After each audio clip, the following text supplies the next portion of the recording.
और दौड़कर महाराज शेर खान को लाल पहाड़ी से धक्का दे देता है।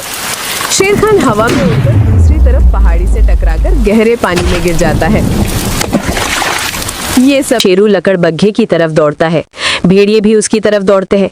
शेरू उछलकर दोनों भेड़ियों के लात मारता है। दोनों भेड़िए हवा में उड़कर दूर जा गिरते हैं।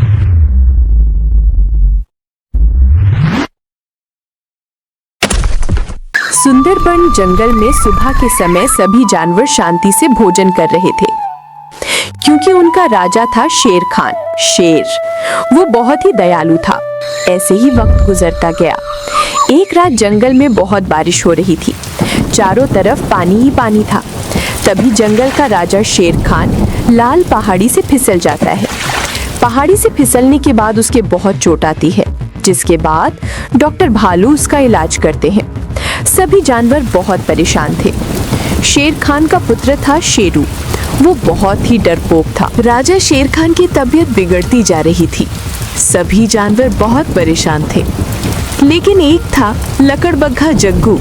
वो महाराज की ये हालत देखकर बहुत खुश था, क्योंकि वो खुद ही राजा बनना चाहता था। अरे वाह, लगता है महाराज की तबीयत बिगड़ती ही जा रही है। महाराज का अंतिम समय आ गया है। अब कोई नया राजा बनेगा। बहुत हमारे अगले राजा तो आप ही होंगे। महाराज जग्गू की जय, महाराज जग्गू की जय। राजा शेर खान की तबीयत बिगड़ती जा रही थी। तभी डॉक्टर भालू ने कहा, महाराज मैंने सब कुछ करके देख लिया, लेकिन आपकी तबीयत बिगड़ती जा रही है। मुझे लगता है अब आप ठीक नहीं हो पाएंगे। शेर खान समझ गया अब उसका अंतिम समय आ गया है। तभी उसने महामंत्री लाखन से कहा, महामंत्री लाखन, मुझे लगता है अब मेरा अंतिम समय आ गया है। मेरे पुत्र को भीतर लेकर आओ, मुझे उससे कुछ बात करनी है। जैसी आपकी आज्ञा महाराज, मैं अभी जाता हूँ। तभी मंत्री लाखन गुफा से बाहर आते हैं और शेरू से कहा, युवराज चलिए, जल्दी अंदर चलिए, महाराज आपको पुकार रहे हैं। अरे वाह, लगता है बूढ़ा शेर मर गया। अब मैं यही राजा बनूंगा। हाँ बहुत, अगले राजा आप ही बनेंगे। हमारे अगले राजा आप ही होंगे। तभी मंत्री लखन के साथ शेरू गुफा के अंदर आता है। उसने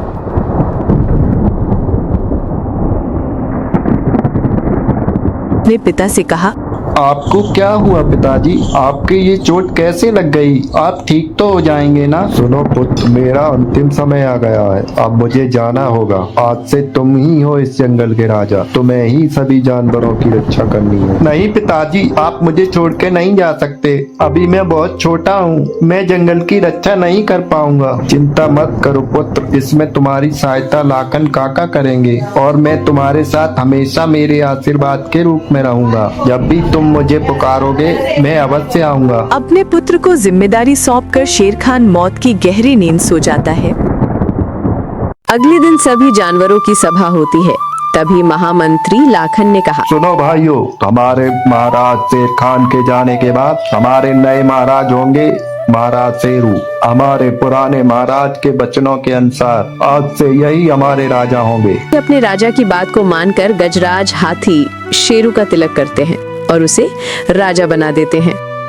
आज से हमारे नए महाराज हैं महाराज शेरू। महाराज शेरू की जय, महाराज शेरू की जय। लेकिन जग्गू लकड़बग्घा को ये सब पसंद नहीं आता। दूध के दांत टूटे नहीं, आजकल कोई भी राजा बन जाता है। डरपोक कहीं का। सही कहा बॉस, इस कायर को हम अपना राजा नहीं मानेंगे। इसको तो मैं ऐसे ही मसल के रख दूंगा, और आप ही हमारे अगले राजा होंगे। बहुत सही कहा बॉस, हमारे नए महाराज आप ही होंगे। हमारे नए महाराज जग्गू लकड़बग्घा ही होंगे। महाराज लकड़बग्घा की जय, महाराज लकड़बग्घा की जय। महाराज शेर खान के जाने के बाद लकड़बग्घा जग्गू रोज एक नई जानवर का शिकार करने लगा। ये लोग खाओ भैंस का मांस। कह रहे थे बहुत दिनों से मांस नहीं खाया। अगर मैं राजा बन गया तो ऐसे ही मांस खाने को मिलेगा। महाराज जग्गू लकड़बग्घा की जय। सलाम। कोई भी छोटा मोटा जानवर उसके सामने आता तो उससे डरकर वहाँ से भाग जाता। वो तीनों जंगल में ऐसे ही घूमते रहते। अपने पिता के गम को भुलाकर शेरू जंगल में घूम रहा था। तभी जग्गू लकड़बग्घा और दोनों भेड़िए उसे घेर लेते हैं। शेरू उन्हें देखकर बहुत डर जाता है। आइए महाराज आइए, कहाँ घूम रहे हैं आप? थोड़ी सेवा का मौका हमें भी दीजिए, थोड़ा सा हमारे साथ भी खेल लीजिए। हाँ हाँ, बहुत मजा आएगा महाराज, खेलिए खेलिए, हमारे साथ भी फुटबॉल खेलिए। मुझे छोड़ दो, मुझे जाने दो, मुझे लाखन काका से मिलने जाना है, मेरा रास्ता छोड़ दो। अरे ऐसे कैसे महाराज, हमारे साथ फुटबॉल तो खेल कर जाइए। लेकिन यहाँ फुटबॉल तो है ही नहीं। मेरे पास है ना फुटबॉल। तीनों फुटबॉल की तरह शेरू को हवा में उछालकर खेलने लगते हैं और शेरू को परेशान करते हैं। मुझे छोड़ दो, मुझे जाने दो, मुझे छोड़ दो, मुझे जाने दो, मुझे छोड़ दो, मुझे जाने दो। तभी शेरू अपनी जान बचाकर वहां से डरकर भाग जाता है।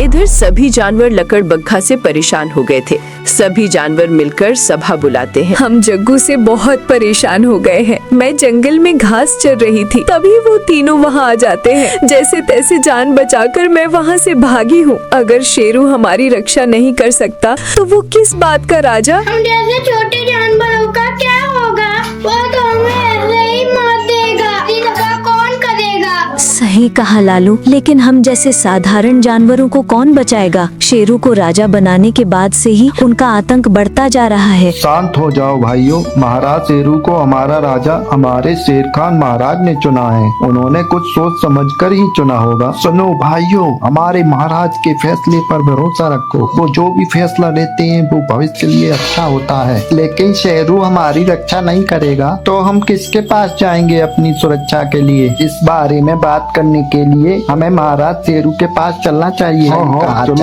चलना चाहिए। तो फिर ठीक है, हम सभी लोग महाराज शेरू की गुफा की ओर चलेंगे। सभी जानवर मिलकर तय करते हैं कि वो शेरू के पास जाकर समस्या का उपाय ढूंढेंगे। सभी जानवर शेरू की गुफा के पास इकट्ठा होकर शेरू से शिकायत करते हैं। तभी गजराज हाथी बोला, सभी लोग एक एक करके अपनी समस्या बताएंगे। महाराज, आप हमारे राजा हैं और राजा के कुछ कर्तव्य होते हैं। आपको सभी जानवरों की रक्षा करनी चाहिए। अगर तुम हम जैसे सीधे साधे जानवरों की रक्षा नहीं कर सकते तो तुम हमारे राजा नहीं हो। हमें सुरक्षा चाहिए, सुरक्षा। यो, शेरू को राजा बनाना हमारे महाराज का आखिरी फैसला था। उस फैसले पे शक मत करो। लेकिन वो हमारी रक्षा नहीं कर सकता तो वो किस बात का राजा? हमें ऐसा राजा नहीं चाहिए जो हमारी रक्षा न कर सके। सभी जानवरों की बात सुनने के बाद शेरू दुखी हो जाता है और चुपचाप खड़े उनकी बातें सुनता रहता है।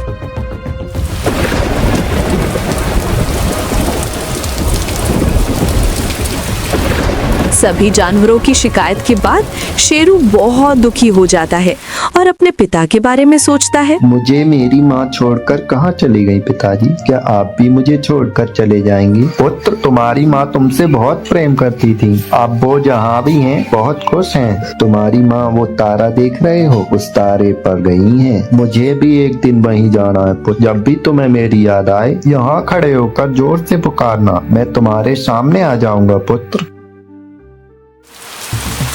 मैं तुम्हारे सामने आ जाऊंगा। अपने पिता की ये बात सोचकर वो बहुत जोर से दहाड़ता है।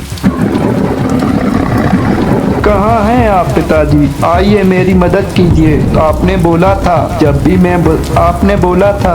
मैं मदद के लिए बुलाऊंगा आप जरूर आएंगे। आइए पिताजी, मेरी मदद कीजिए। मुझे राजा बनाकर आप तो चले गए, लेकिन मैं किसी की रक्षा ही नहीं कर सकता तो मैं किस बात का राजा? आइए पिताजी, मेरी मदद कीजिए। बहुत तेज बारिश, मानो आसमान भी रो रहा हो। तभी आसमान में तेज की बिजली चमकती है। एक तारा टूटकर नीचे आता है। तेज रोशनी के साथ उसके पिता उसके सामने आ जाते हैं और कहते हैं, रो मत पुत्र, मैंने कहा था जब भी तुम पुकारोगे तब मैं आऊंगा। मेरे पुत्र हो, तुम में भी मेरी तरह शक्ति है। तुम्हें लोगों की मदद करनी चाहिए। अपने आप को कम मत समझो पुत्र। मैं तुम्हें आशीर्वाद देता हूँ जिससे तुम्हारी शक्ति और बढ़ जाएगी। तभी शेर खान के मुंह से तेज रोशनी निकलती है और शेरू पर पड़ते ही उसे शक्तिशाली बना देती है। इसके बाद शेर खान अदृश्य हो जाता है।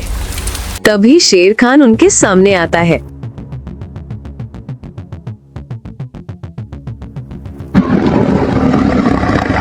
अरे ये कौन है? इसकी शक्ल तो शेरू से मिल रही है। लगता है ये शेरू ही है। लगता नहीं बॉस, ये शेरू ही है, लेकिन इसके तेवर कुछ अलग लग रहे हैं। आ गए बॉस, महाराज शेरू आ गए। आइए महाराज शेरू, आपके रंग कुछ बदले बदले लग रहे हैं। क्या ब्यूटी पार्लर से आए हैं? ज्यादा मत बोल गीदड़, वरना तुझको कुचल कर रख दूंगा। तू भी मरेगा और तेरा ये बहुत लकड़ पक्का चग्गू भी। जब तेरा बाप मेरा कुछ नहीं बिगाड़ पाया तो तू क्या कर लेगा काया? तेरे बाप की ही तरह तुझे भी मार देना चाहिए था। क्या तुमने मेरे पिता को मारा क्योंकि तेरा बाप मुझे जानवरों का शिकार भी नहीं करने देता था, बहुत बड़ा राजा बनता था।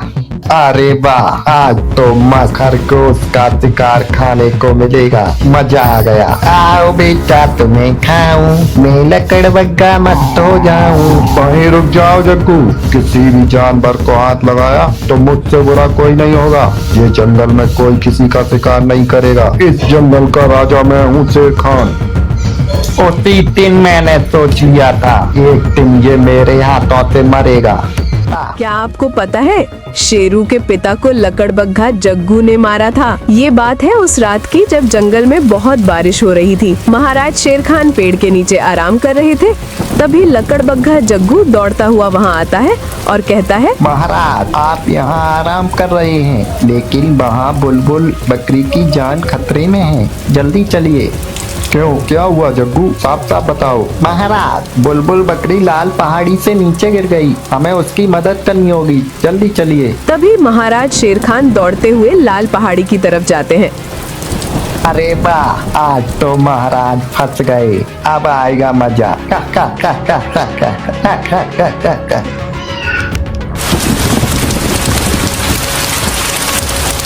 बकरी तुम कहाँ हो? बुलबुल बकरी, बुलबुल बकरी नीचे हो? कोई है नीचे? थोड़ा आगे बढ़कर तो देखिए महाराज। और दौड़कर महाराज शेर खान को लाल पहाड़ी से धक्का दे देता है।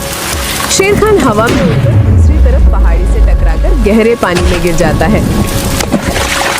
ये सब देखकर लकड़बग्घा हंसने लगता है। अपने पिता के बारे में सुनने के बाद शेरू लकड़बग्घे की तरफ दौड़ता है। भेड़िए भी उसकी तरफ दौड़ते हैं। शेरू उछलकर दोनों भेड़ियों के लात मारता है। दोनों भेड़िए हवा में उड़कर दूर जा गिरते हैं।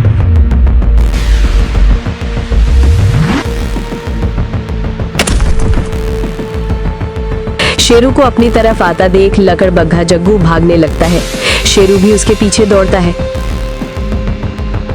शेरू के उसके पीछे दौड़ते दौड़ते दिन से रात हो जाती है और बारिश भी होने लगती है। तभी लकड़बग्घा जग्गू लाल पहाड़ी की तरफ दौड़ता हुआ आ जाता है। शेरू भी उसके पीछे आ जाता है। अरे भागता कहाँ है गीदड़? तूने मेरे बाप को मारा, आज मैं तुझे नहीं छोड़ूंगा। तभी शेरू उछलकर लकड़बग्घा में लात मारता है। लकड़बग्घा हवा में उड़कर दूसरी तरफ टकराकर गहरे पानी में डूब जाता है। अगले दिन सभी जानवर शेरू को राजा मानकर उसकी जय जयकार करते हैं। महाराज शेरू की जय, महाराज शेरू की जय। जंगल में चारों तरफ खुशहाली छा जाती है।